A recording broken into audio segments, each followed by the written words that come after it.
Welcome to video 4 in the series 5 things that will make you a better Power Platform builder. In this video, we'll look at staying current.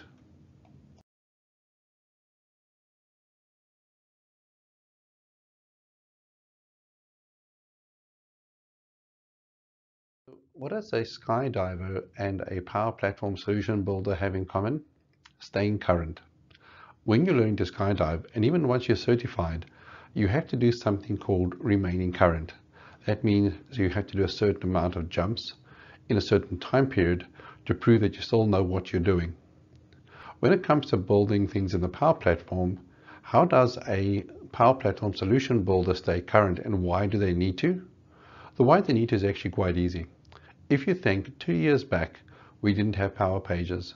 We didn't have the modern building experience in Dataverse. We had, I think, about 150 connectors. We now have over 700. We have PowerFX, which is now our GA. So much has changed in the platform. If you didn't stay current with what was actually available and what had changed, and in some cases what had been removed, you still be building things the old way, or building things the same way you did 2 years ago. And that will never be the case where that actually works really well.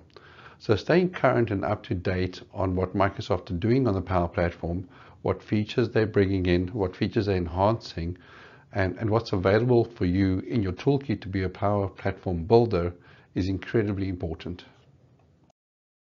Here's how I remain current. I look at the Microsoft Power Platform blogs. As you can see on screen, there's a Power Platform blog which looks at all the different parts of Power Platform. There's a specific blog for Power BI. Most of the blogs have an option for you to enroll via email or to follow the feed through some sort of RSS. We have a blog for Power Virtual Agents, which is one of the really cool creator tools available for us. We have a Power Pages blog. We have blogs for Power Automate. And we even have a specific blog that looks at the connector framework as well. Like I said, all these are available. They're regularly updated. They typically have subcategories and easy to get to navigation that allows you to get through to the part of that specific product that you want to remain up to date in. But this is not the only way you can remain current. You can also remain current by looking at content provided by Microsoft MVPs. So let's have a look at a couple of the ones that I follow that I would highly recommend that you follow as well. So let's start off with the GOAT, Shane Young. Shane has got some of the most amazing videos on how to technically do things inside the Power Platform with a large focus specifically on Power Apps. Lisa Crosby does wonderful things when it comes to modern work in Dataverse and CRM. April Dunham, across the board, Power Apps, Power Automate, Model Driven, Power Virtual Agents, everything super articulate, very great videos, and also does a solution video. Reza Durrani does the most slickest videos, builds a lot of applications end to end and provides you with access to them. And if you're in the SharePoint world and want to understand the crossover, Laura Rogers or Wonder Laura is a phenomenal resource. She does a Power Hour where she actually runs through building things. You also have Microsoft Power Apps and Power Solutions in YouTube that publish technical videos. They also publish business videos on the purposes behind what they're doing. They have a couple of really good resources, and you can also follow Power Chat, which is not a bad place to have a look. A growing channel with a few subscribers. Feel free to jump in and click the subscribe button on the Power Chat channel. It would be quite boring to have to go through these all the time. So how can you get the information to come to you?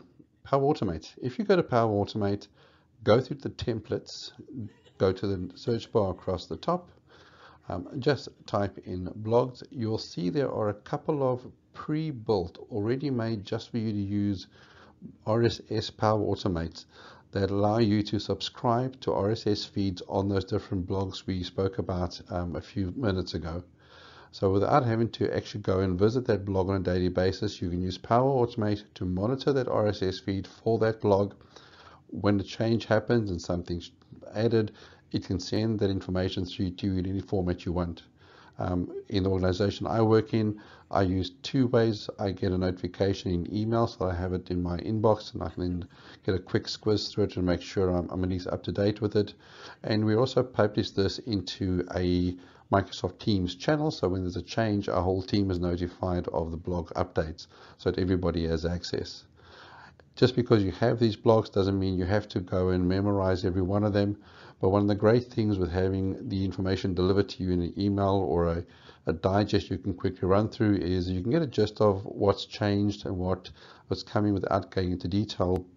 So that when that comes in conversation or you are doing a solution build, your mind will be triggered and say, hey, I remember seeing something about that changing on how to do concurrency in a Canvas app. Let me go and find that, do a search on it, check that blog. And it's a great way of actually getting a bit of tacit information that's available to you.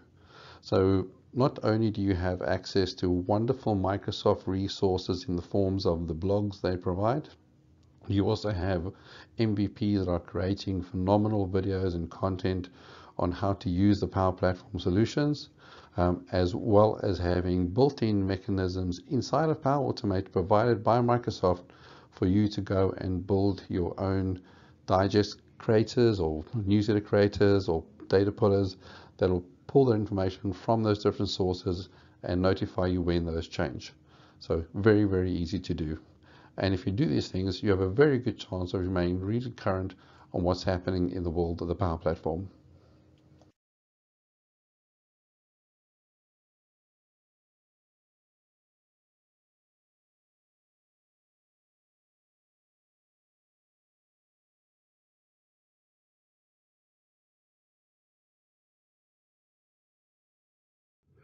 If you'd like to connect with me, the bit.ly address on screen will take you through to my LinkedIn, or you can scan the QR code.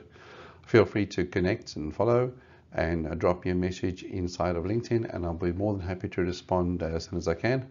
And if you have a specific topic that you would potentially like to see a video on, please by all means drop that in as well, and we'll make sure we add it to our catalog. Thank you for watching.